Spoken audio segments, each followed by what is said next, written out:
where do you see like the biggest opportunity when it comes to the use of AI, putting experimentation together? Experimentation can often be very slow and manual. AI can help to compress that cycle. This frees up humans to focus on the why of testing rather than how. From my experience, alignment definitely doesn't come from telling people what to do. It comes from giving teams a shared North Star. If everyone then takes a step back and agrees the ultimate measure of success, suddenly those KPIs don't compete, but they connect with each other. Testing isn't an exclusive domain for just engineers, technical team members, or data scientists. At its core, it's a discipline. It's simply innovation driven by the scientific method. Don't just copy tech playbooks from larger companies in the West. You don't have the same funding cushions or the same user dynamics. Here, you need to be scrappier, more creative, more pragmatic, and also think deeper about how to leverage the people. Welcome to a brand new episode of the VWO podcast. Recognized as a finalist in the CMA Awards 2025 for Best B2B Podcast. With hours of in-depth conversations, we talk about using CRO to deliver what your users want, while also driving long-term growth for your business. Before we speak to our guest, here's a very quick overview of what we do.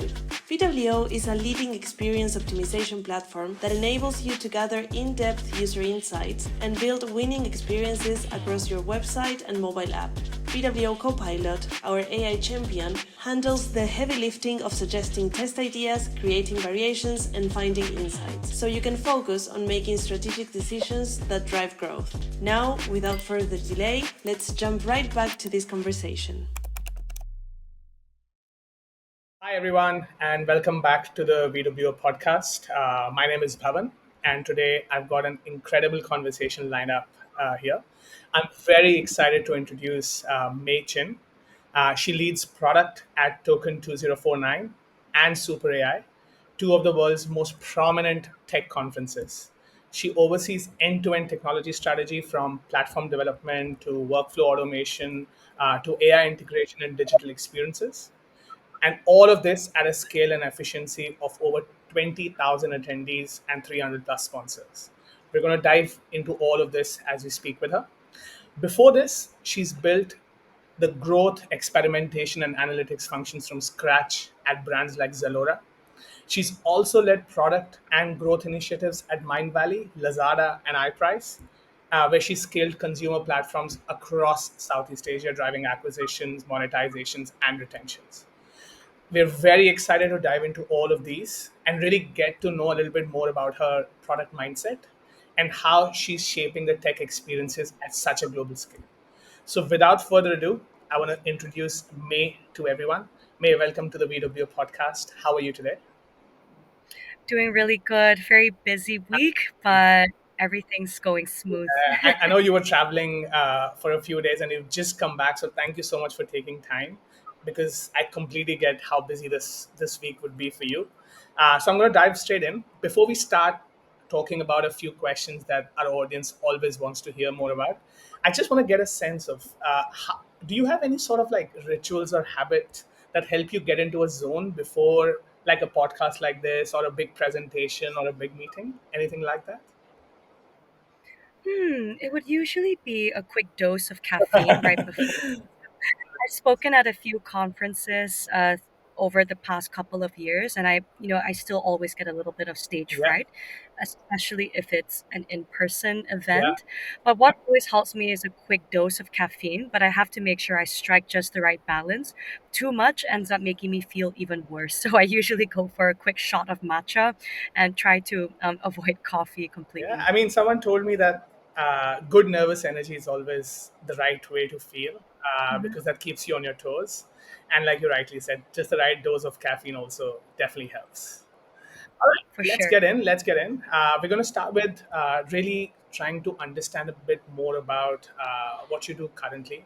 And I say that because you've had a diverse experience e-commerce, digital learning, Zalora, Mindvalley, and now overseeing tech experiences at Token 2049 and Super AI. I just want to get that how does like building for a global conference with like 20,000 plus attendees, 300 plus sponsors differ from what you were doing earlier with consumer platforms? Like how does your role differ? It's actually extremely different, to be honest with you, but at the same time, also very similar in certain ways. So let me get into Sure. that a little bit more, right? So, these worlds that I've come from, first of all, a purely digital world into something that has a very strong physical component, they definitely do seem very distinct from each other, but in practice, a lot of the same muscles are actually at work in the background. And to give you some quick examples of that, right? So when you are building for a purely digital platform, you would usually be optimizing for some kind of funnel, your typical acquisition, conversion, or retention, for example. The scale is digital and therefore usually very large in volume. Your data is usually fairly clean and exhaustive, and you're mostly thinking about how to get more users through some kind of happy path, such as a checkout path, for example. But with a global conference, instead, you suddenly have 20,000 people flying in from over 100 different countries. So the stakes are much higher in a certain sense. And all of these people that are flying in just for you are also expecting a seamless world class experience. As they should, given that they've taken the trouble to travel halfway around the globe just for us. So the notion of scale is very much still there, but I would say that the average expectation level per user tends to be much higher. So the biggest difference and shift would be in moving away from optimizing funnels to rather orchestrating moments. In Zalora, for example, I cared a lot about cart abandonment. But currently in Token 2049, I care more about whether an attendee can find their way from a keynote to a buffet line to our after party without friction, and also making sure they're having fun along the way as well. So while the end goal of helping the user succeed remains exactly the same, the means of how we get there is very different. And unlike e-commerce or purely digital platforms where you can test and roll back fairly quietly, here it's one shot. The event goes live and over 20,000 people stress test your system at once in real time. This tends to force a higher degree of quality, even in your very first iteration, because physical experiences are much less forgiving. What makes things even harder as well is I would be at the event myself, so there's no way for me to hide from disgruntled users. So, what this means is we tend to go for denser, higher quality MVPs rather than scrappier ones. We also need to plan better and longer term for more edge cases, and also this also demands a higher degree of creativity because you don't only want a seamless experience, you also want to create one that people remember long after the event. So, this for me would be the major differences. I think having attended quite a few events myself, sometimes we just take for granted what we just get at events and the experience we get at those, and the amount of hard work your teams go through just to give us that experience. I can't even imagine the nights that everyone spends making sure everything's fine. And I just have a small follow up question to just that, because you just touched upon the fact that you're no longer just building features that can help audiences better, but you're actually building experiences for them to make it better. How does your team, like at the end of an event, define the success of the product from an attendee point of view? I know you touched upon it, and also from like a sponsor point of view as well. Like, how do you guys sit down and say this worked, but this did not work for us? Yeah, for sure. And that's a really important question. When it comes to a company like ours, it's not enough to just ship features. The real job is making sure that the experience we build and deliver works for two very different groups of users at once, which is, of course, our attendees and our sponsors. And our sponsors are honestly the lifeblood of our event, and they mean a great deal to us. So, this is really a crucial perspective. So, for attendees, as we are building our product for them and the way that we define success, it's really when the event feels effortless, where to a certain extent, they don't even notice all of the underlying tech and it somehow melts into the background. Which makes sense because if someone is flying halfway around the globe for our event, they're able to get their event badge in just a few seconds, find all of the right keynotes, and they're able to collect perks through event gamification or other key activities like that. And they're able to walk away feeling like they discovered special event opportunities they couldn't have found elsewhere. And therefore, they feel incentivized to tell everyone they know about this event. That's really how we define success on the attendee side. But sponsors are very different. In most cases, they're usually not there for the free food and coffee. They're usually there to justify a six-figure spend to their upper management. So for them, quality means the extent to which they are able to generate good leads that feed well into their pipeline, and also the extent they're able to generate and measure brand visibility as a result of being at our event. Did they meet the right investors, partners, or customers? Did our event help them track ROI in ways that go beyond anecdotal? Yes, our booth was very busy. So I define product success as when both sides win without them noticing the compromises along the way. If, for example, attendees feel engaged at the event, but not bombarded by sponsor noise or a feeling of being oversold to. But at the same time, sponsors still walk away saying, this was the most valuable event that we've done all year. And I'm able to quantify this, then that really is the sweet spot. So again, drawing a parallel to my previous life in e-commerce, back in the day, we would usually measure some notion of user LTV. In events, I would say it's roughly similar, but it's more along the lines of repeatability. Will this attendee or sponsor come back next year, and will they bring an additional friend or colleague alongside with them? If the answer is yes, then we've done our job well. Fair enough. I think some really good points and things that, as an attendee and as a sponsor, I'd love for the host to be thinking about. So thank you so much. One more question, and I really want to ask you this: as the product leader, with timelines so tight, close to the event, like how does your prioritization engine works? Like, what should we experiment with? What changes in products should we bring along? Like, do you have a framework around that people would love to a little bit know about? Yep. So the very inherent nature of an events-based company is we often don't get the luxury of endless A/B tests or long roadmaps. The event is a hard deadline set in stone. Our doors open, over 20,000 people walk in, and whatever we've built along the way either works or it doesn't. So in this role, I tend to think about prioritization in three buckets. The first of which would be what I call mission critical hygiene, the foundational things that simply cannot fail. These would include things such as registration, badge printing, our floor plans, payments. If these break, nothing else matters, and I honestly should be fired, in my opinion.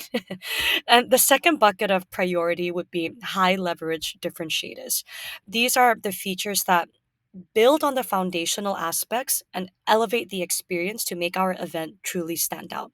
So for us, that might manifest in some things such as our hackathon platform, our NFT powered event side quests, or personalized sponsor tools. What I really want to stress here, though, is that these aren't just shiny features, they're what actually makes people say this conference feels different to any other event I've been to before.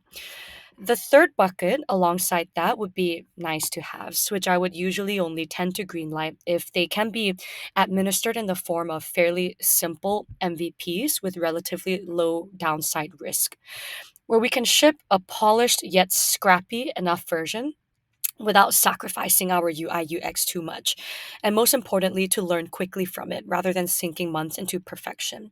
So, across all three of these different buckets, the key is ruthless sequencing. And again, early on in my career at Zalora, I loved optimizing for everything at once. But here, I've instead learned to ask, what's the one domino we need to knock over? So the rest of the experience cascades and holds together. in a cohesive way. And having that tight timeline and hard event deadline really forces that clarity on you. And while this might sound really stressful to those who don't work in the event industry, in a lot of ways, the high stakes can be a blessing. When you know that you will never get a redo, when you know that there is no undo button or feature flag or rollback, you tend to stop overthinking and start being very practical. MVP first, test with a small group, and ship what matters the most. Perfect. Thank you so much. And this leads really well into my next question, and I know a bit of what you will talk about as well because when we met a couple of days ago, I just want to know, like, in order for improving efficiency, um, I know you lean on a lot of like low code and AI driven tools, and you spoke about vibe coding when you and I were talking a little bit. But I just want to get a sense that in your role, how do you like help your teams reduce complexity? Um, don't put too much burden on the engineering team for high impact work. Like, how do you go about that, and how do you empower your team to be able to do that as well? Sure. I think, that's a really good question because I do feel that there is a very big misconception about tech at conferences or events in general, which is that everything needs to be meticulously custom built in order to work well and to work properly. And a lot of people also think that the degree of complexity in your tech stack has a direct correlation to its efficacy. But the truth is, in events, oftentimes speed and reliability matter much more than building from scratch just for the sake of it or just for the selfish pursuit of tech greatness, if that makes sense. So, AI adds another layer to this mindset as well, wherein it enables us to ship novel features very quickly without major engineering resources. And this mindset culminated in the creation of a fully vibe coded feature that we've built called Photo Finder. And when I say vibe coded, it means that someone, such as myself, with no technical background, comes in and actually does software engineering with AI assistance. So, with this Photo Finder feature, what it enabled us to achieve was instead of simply sending our attendees thousands of event photos and calling it a day, we use AI to build an integration with AWS's facial recognition tool to auto curate images based on a selfie uploaded by the user. And this is fully built from scratch in just 2 to 3 days with no engineers involved at all. So the role of AI powered tooling and the whole notion of low code or vibe coding in general, for me, it's twofold. It democratizes execution for non technical Yep. teams, and they also protect our overall engineering focus for the things that only engineers truly can do, such as making sure our backend database is structured in the right way, for True. example. Yeah. So it's a force multiplier, and in a high visibility environment with immovable deadlines, that difference really means everything to us. Perfect, mate. Thank you so much. And my next question probably leads into what you just spoke about. And we spoke about AI, and a lot of podcast people are talking about AI. But I really want to know, what is your sense on like the human discretion coming in on the use of automation AI, speeding things up, and yet having certain checks and balances in place when you're testing at such a scale. Yep. So I think it's really important to have a balanced perspective here. And while I'm the kind of person to expound the benefits of AI powered tooling, low code, and vibe coding stack as well, I think it's important to not get too starry eyed about all of these new developments because the point is, while these tools can take away grunt work, they can't really replace human judgment, True. at least not as of today. So in Token 2049, we do run experiments all the time, but unlike a 100% digital product, we don't have infinite cycles of iteration. As I said, we only have one shot once the event goes live. So this makes testing and human discretion not just optional, but actually essential and mandatory. For example, if we are to automate badge printing and it misfires on day Yeah. one, you have 200 angry people standing in line, and there's nowhere to hide because I would be at the event too. So, human discretion is really what keeps us honest and grounded, in my opinion. Hmm. It's me asking, does this actually make sense in the real world and not just in theory? So, the role of testing for me is less about perfection and more about risk management. Can we dry run a simple test with 50 people instead of 20,000 ahead of the event? Or can we shadow test a new product in parallel before switching it on? These constant checks allow space for human discretion and, most importantly, helps to prevent big disasters and inform the overall direction that our roadmap should be moving in as well.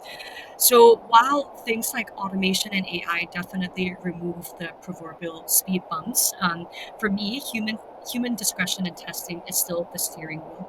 And without it, you are just yes, you are still moving faster, but towards a crash.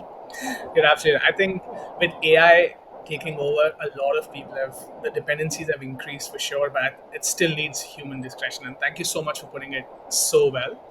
And because you've just said that, I just wanted to get a better understanding and maybe some practical steps and approaches as well. We know you've championed democratizing testing across non-technical teams as well. Now, beyond tools, like, would you be able to share with our listeners some practical steps and approaches you found most effective, especially when different functions are testing as well for their own needs? So the very first step, I think, to adopt experimentation in a practical way is actually something a bit more philosophical in the form of a mindset shift, which is to understand that testing isn't an exclusive domain for just engineers, technical team members, or data scientists. At its core, it's a discipline. It's simply innovation driven by the scientific method. And anyone in any role would be doing some kind of innovation. So why wouldn't you apply scientific methods on top of it to maximize your chances of success, right? Yeah, yeah. So on a practical level, once you've had this mindset in place, I found that three things work best. The first is to strip away the jargon, which a lot of A/B testing practitioners, myself included, can fall into without realizing for sure. If you refer to something as a hypothesis test with confidence intervals, people will tune you out. If you instead say, let's try two versions of this email and see which gets more replies, suddenly marketing is running to you and saying, how can we launch this experiment? Without even them realizing that it is an experiment, right? But as far as you're concerned, this is just an activity that helps them to maximize their True, KPIs. true. And the second part of that is to try to make your tools as invisible as possible. Because the truth is, when you look under the hood of your experimentation stack, it can be very daunting and it can be very Absolutely. intimidating. So when I was at Zalora, we set up our testing tooling so that any team member can launch an A/B test, and all of the data collection and statistical interpretation runs in the background. It gets parsed by a proprietary logic that we built ourselves, which then outputs a business friendly interpretation. So non technical team members don't even have to know how it works, they just see results. Third and most important is to do what you can to lower the cost of failure. In e-commerce, I learned that a lot of people hesitate to test when everything feels so high stakes. True. In events, it's roughly the same. So if you instead frame experiments as scrappy pilots, let's try this side quest mechanic where we trial it with 100 people before rolling out to 20,000. Yeah. Suddenly, people feel a lot braver. Mhm. So for me, democratizing testing is really inherently more of a philosophical shift at its core, to be honest. It's about building um, cultural levers in place within your Absolutely. organization where people feel less intimidated, that's one, and also braver to partake in it in the first place.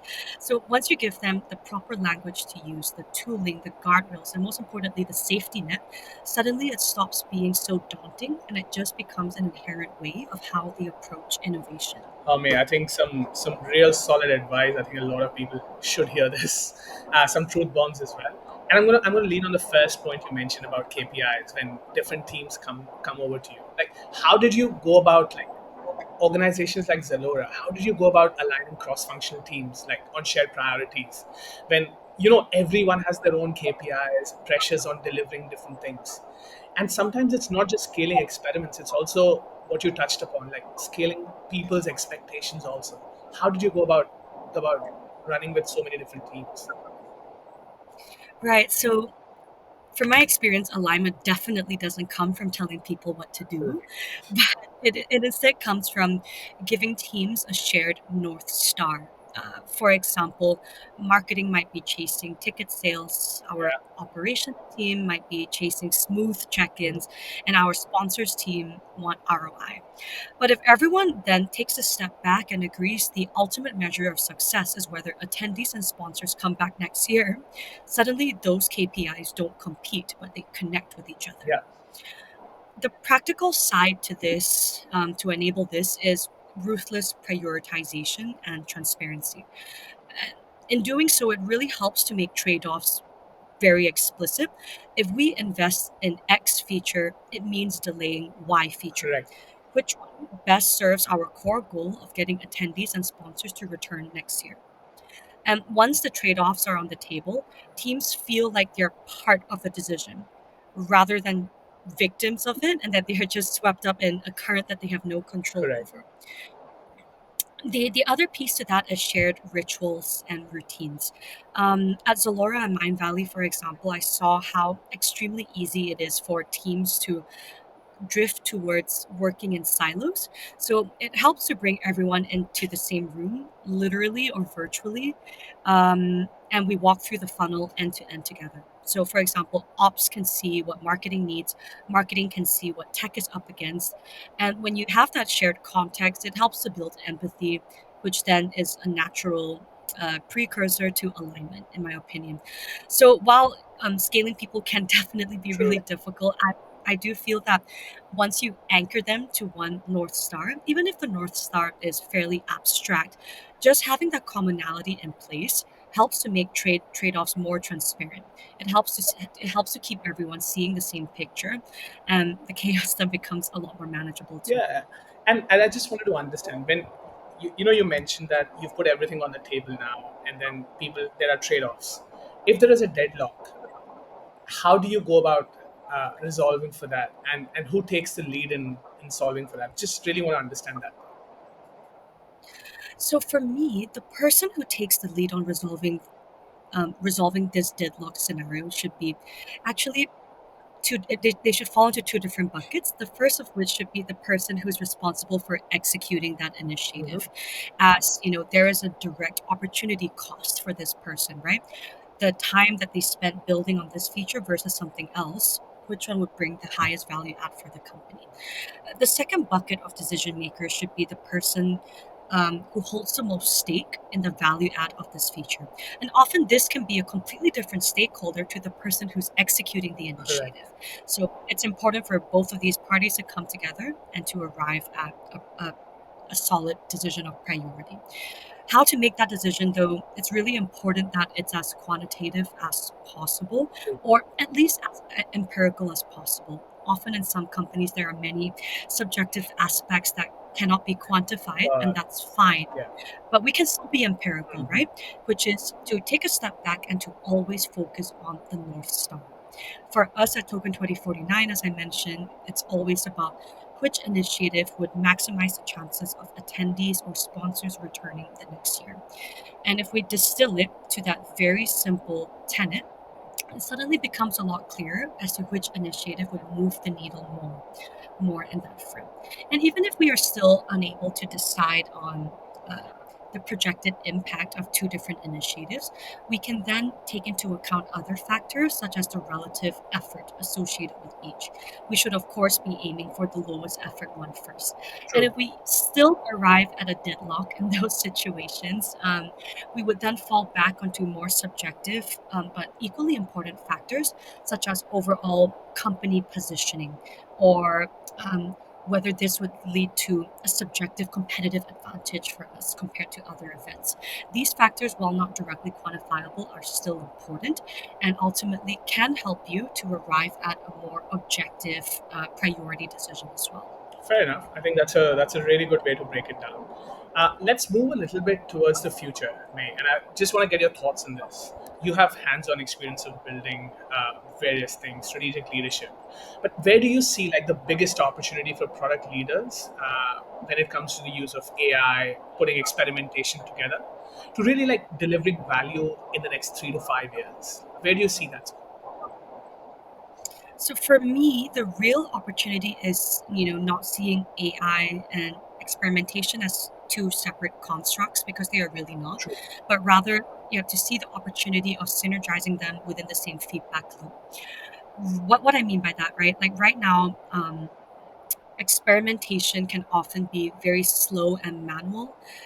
You design, run, and analyze a test, rinse and repeat in perpetuity. AI can help to compress that cycle, for example, by auto generating experiment variant ideas, predicting likely outcomes, or surfacing the riskiest assumptions that you never thought of before you even run a test. This frees up humans to focus on the why of testing True. rather than the how. Hmm.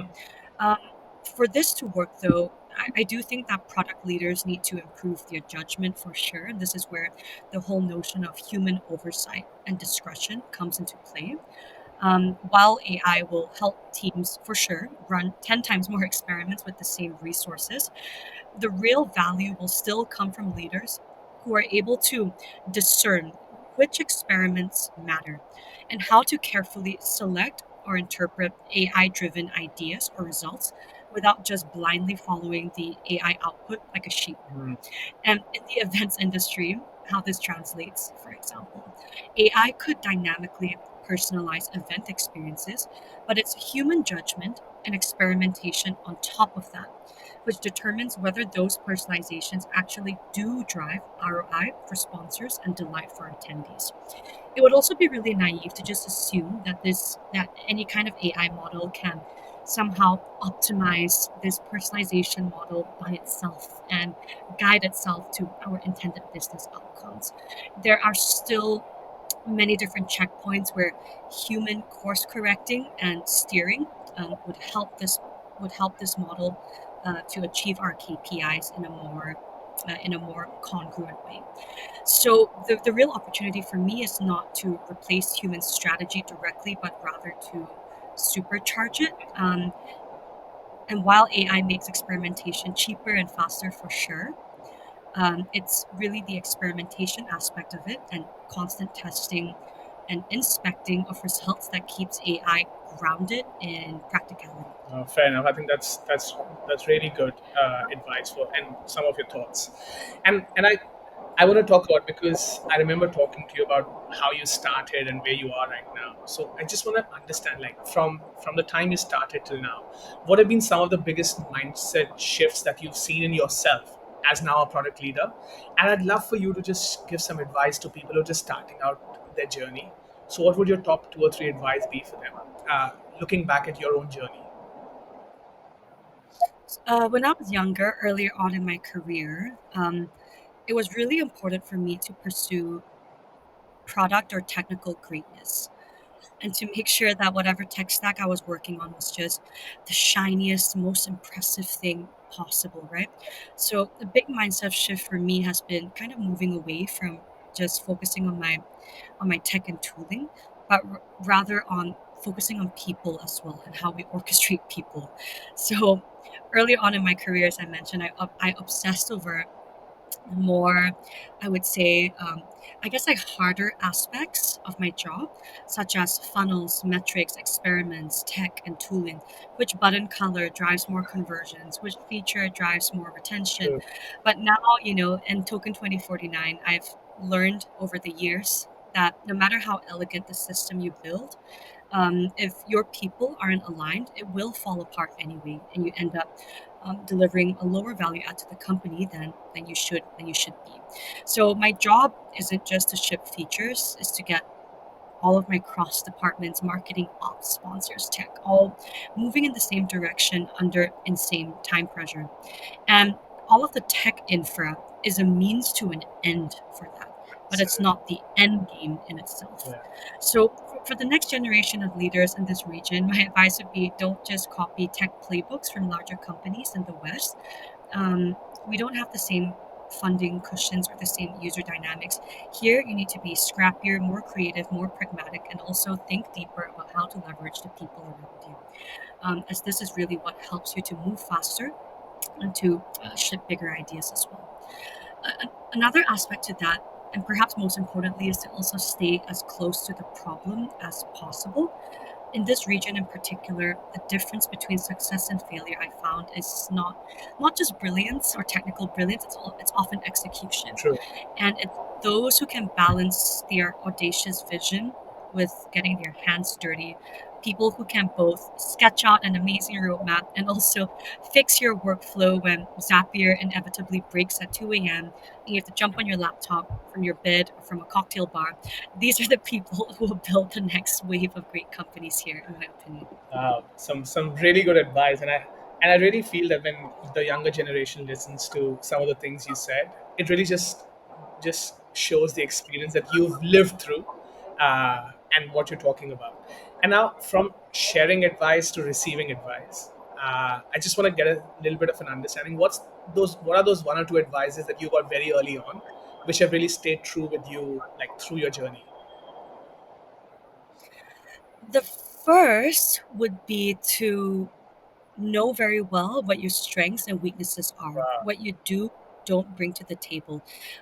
Even for myself, early on in my career, when I wanted to break into product and I was urgently looking for a new product role, I tend to go for a spray and pray approach where I would apply to almost every single company under the sun with, a very strong CV, but definitely taking more of a volume first approach, right?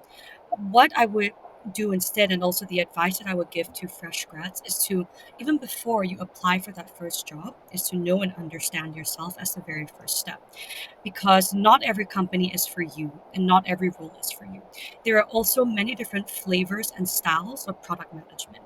And depending on which bucket you fall into, the volume of possible roles that would make sense for you get greatly reduced. So it's much better to take a more narrow focus approach while you are pursuing your next role or your first role before even beginning on your job search. And it's, really coming from knowing yourself at your core that you'll be able to see what's worth your time pursuing or not. Awesome. I mean, thank you so much, May. This is pretty much all the questions, but I don't want to let you go. I want to take 2 more minutes. I have five rapid fire questions that I really want you to answer. Some of them focus on CRO, some of them focus on yourself. I'll get started and see what we hear from you. If you were starting your career in CRO today, what is the one thing you would do differently from what you did earlier? Ooh, one thing I would do differently, I would focus less on small tweaks that ultimately don't really matter, like button color Yeah. changes or CTA text changes, and instead leverage CRO to drive bigger innovations. Yeah. On the topic of CRO, one more question. What is the one CRO metric that you really wish people stop obsessing over? Add to cart rates. Because at the end of the day, even if you see an increased add to cart rate and your checkout rate is not growing in tandem, you still have a net negative outcome. I really felt you were going to say that, but I'm glad you did. And because we've spoken about AI and for a good 10 minutes, I would really want to know, like, while we've spoken about the goods and the bads of AI, like, what are some of the areas you feel that AI will probably take over in the next 3 years? Anything that falls in the bucket of grunt work. So this would include things such as writing product requirement documents, for example, or synthesizing transcripts from stakeholder meetings um, into your feature roadmap. Things like this, I think, can definitely be replaced by AI. In terms of, deeper areas that require higher levels of human discretion, I honestly don't Yeah. see that yet. There are inherent limitations to AI, such as its, limited context windows, where I just don't see this happening, at least Of not course. today. No, absolutely. And I don't know if you're a big reader, but I want to know, are there a couple of books that you would recommend our listeners to read, like when they're starting out the journey, or something you're reading right now? Ooh, a book that I really love, and it's a fiction book, but I do think very relevant to the AI landscape today is I Robot by Isaac Asimov. Okay. So he wrote that book in the 50s, but it's Wow. insane how ahead of its time it was. He even predicted things such as AI hallucination and things like Wow. that. So it's just a really fascinating book about how about the various pitfalls of AI and how the way that AI operates is often analogous to human psychology and the way that our brains work. So I think really relevant um, Absolutely. to the movements of Could you today. share the name once again, please? I Robot. iRobot. Okay, perfect. Yeah. Thank you. They made a terrible movie Oh yeah, adaptation I with remember that movie. it's nothing like the book. Oh man, I'll definitely take a note of that. And my last question, like, what is that one dream or goal that you really want to achieve in the next 3 years? The next dream or goal, I would say probably starting my own consultancy or mentorship Hmm. business that specializes in getting fresh grads their first job in product. It's something that means a lot to me. I don't really have the time to do as much of that as I would like to now, but 3 or 5 years down the line, if I could do that full time, yeah, that would be the dream achieved for sure. May how passionately you spoke about some of the things today. I really feel you add so much value to these people who are getting into the industry. I genuinely think you should consider that. But thank you so much for being candid. Thank you so much for all the answers you've given to us. It brings us towards the end of today's conversation with May. And May, it was a pleasure listening to some of the answers you gave. They were so real. I think which is what people really are looking for. They're not looking for answers that they can read somewhere else. You've really shared some of your experiences. I've enjoyed asking you these questions and hearing some of those answers. And until next time, I wish all our listeners happy experimentation and keep learning. Thank you so much, everyone.